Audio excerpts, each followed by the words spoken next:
Hello everyone, welcome to back my channel. I hope everyone is having a wonderful day. Before starting the video, please go ahead and hit the subscribe button. When Ashley returned from Paris for Abby's wedding, we assumed that her significant issues had been dealt with and she was on stable ground once again. As it turns out, a revealing conversation with her daughter after the fact teased trouble just around the bend. Worse, the next excerpt in this dark chapter of Ashley's life could shatter the heart of someone she loves dearly. When last we saw Ashley in Paris, she admitted herself to a mental health clinic recommended by her dear friend, psychologist Alan Laurent, following the death of his twin brother and her tormentor Martin.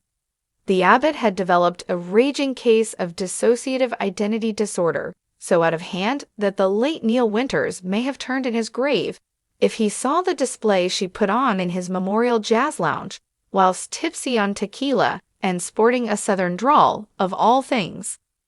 Ashley was out of sight, but never out of mind as she battled her demons in the French facility, and when Jack went to fetch her to bring her home to attend Abby's wedding to Devon, we assumed everything was coming up roses despite not having the details of what exactly went on in Paris.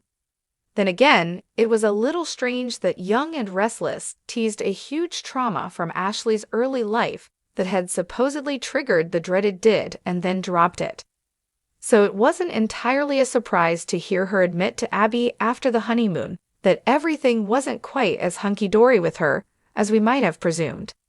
As it turns out, Ashley wants to believe that the did is gone, but can't be absolutely sure, and the talented therapists in France, although highly recommended by Alan, were unable to aid Ashley in accessing the triggering trauma from her youth. This left us feeling kinda leery, as in, we're now certain that what we witnessed up to the point that she went into the facility was merely part one of this dark chapter in her life. There's clearly more to come. While Ash was away, Tracy and Alan's tentative romance blossomed into a full-blown love story as they first traveled together and then ended up living together. Where else but in the Abbott mansion? One would think it would be good news for Ashley to have her psychologist pal Alan close at hand, particularly if she hits shaky ground mentally again. But what if he becomes part of the problem? As you might recall, back when Tracy first brought Alan to Genoa City, his behavior cued some suspicion from fans, and us, that Alan might actually be his supposedly dead twin Martin. Read our reasoning here and see if you agree before you continue reading. The last thing we'd ever want is for Tracy's heart to be broken again, but if Alan is somehow actually Martin, and Ashley's living under the same roof with him, it's obviously a recipe for darkness and disaster. Even if Alan is not Martin, the fact that he looks identical to him could prove to be triggering should something else tip Ashley back into instability.